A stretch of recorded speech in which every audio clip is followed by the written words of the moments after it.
Just preheat first. After that, you can put the onion first.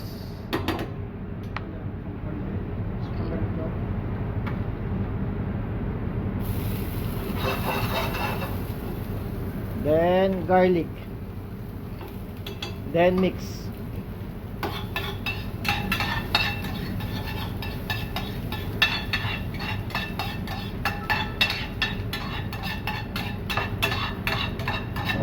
It's only a matter of seconds. Once you see that it's turning brown or saute, you can now add the marinara sauce.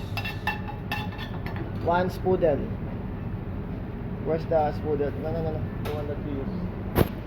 Yeah, this one. Yeah, this one. Marinara sauce. 1 scoop. Kalas. Mix.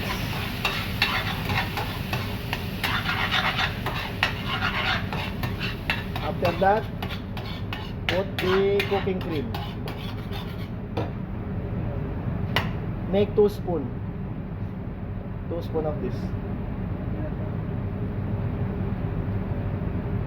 1 more. Then mix it. Once thoroughly mixed, add Knorr cubes. We need Knorr cubes to add flavor or taste. Durugin mo yan.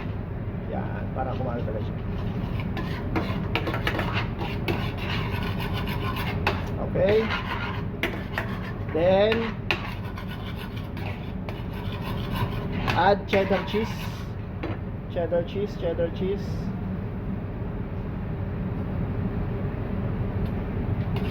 Let it melt, and salt, pepper.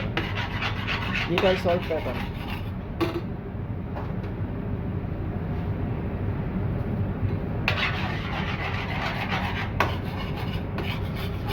Then add condensed milk. Bebe, ito condensed milk. 1 round condensed milk. Kaya ba? Kapisil? Sige lang, go. Yan. Kalas.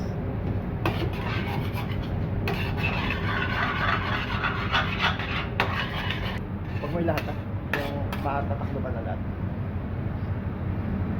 Just make all the pasta covered. 1 more. Tap lang siya. Okay, after that, put grated parmesan cheese on top.